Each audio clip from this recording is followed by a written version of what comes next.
लड़की का जन्म हर किसी के घर में नहीं होता, बल्कि उसी के घर होता है जो भाग्यशाली होते हैं और अपने पुण्य कर्म अर्जित किए होते हैं। और आज हम आपको यही बताने जा रहे हैं कि भगवान कैसे घरों को लड़की का जन्म देने के लिए चुनते हैं और वह कौन से पुण्य कर्म है जिसकी वजह से कोई भी इंसान बेटी का माँ या बाप बनता है।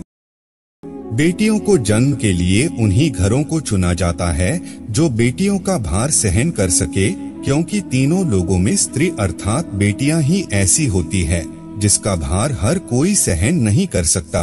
वह बेटियां ही होती है जो इस सृष्टि को निरंतर चलाती है, माँ होने के लिए अपना सर्वस्व निछावर कर देती है।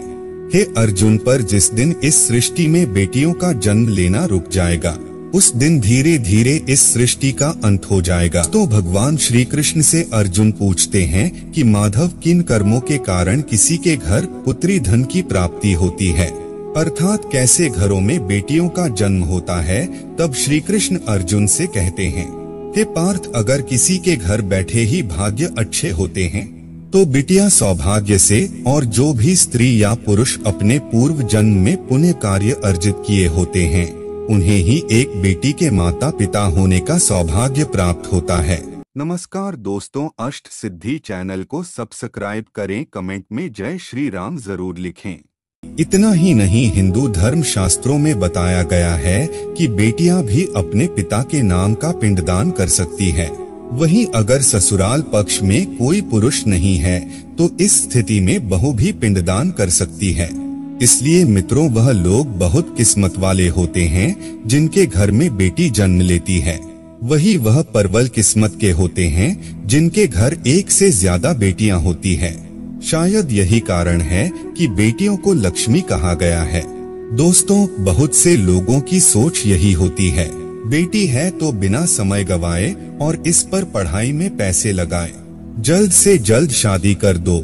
लेकिन यह सोच एक बेटी के भविष्य को बर्बाद कर देती है। जरा सोचिए, एक बच्ची के मन में कितने सपने होते हैं, उसे कुछ करना है लेकिन यह सपने सिर्फ सपने ही रह जाते हैं।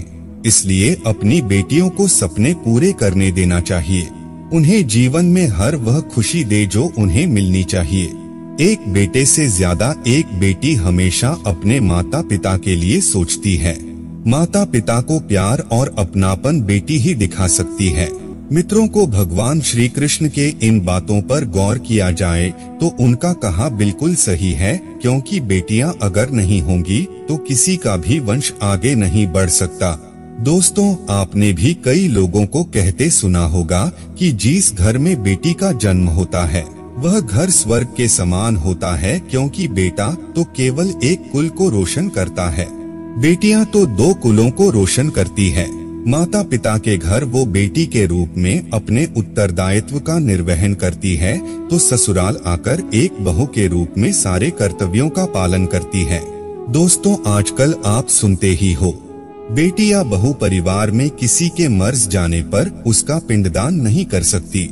लेकिन यह बिल्कुल भी सही नहीं है, क्योंकि रामायण में बताया गया है कि प्रभु श्री राम के पिता राजा दशरथ की मृत्यु हो गई तो माता सीता अर्थात राजा दशरथ की बहू ने ही उनका पिंडदान किया था, जिससे उन्हें जन्म मरण के चक्र से मुक्ति मिल गई थी। बेटी के जन्म को एक जश्न की तरह मनाना चाहिए। माता पिता को बेटी को हमेशा एहसास दिलाना चाहिए कितनी खास ये बेटी है। मित्रों, बेटी कभी भी बाप पर बोझ नहीं होती, वह सिर्फ अपनी और अपने परिवार की किस्मत बनाने के लिए जन्म लेती है।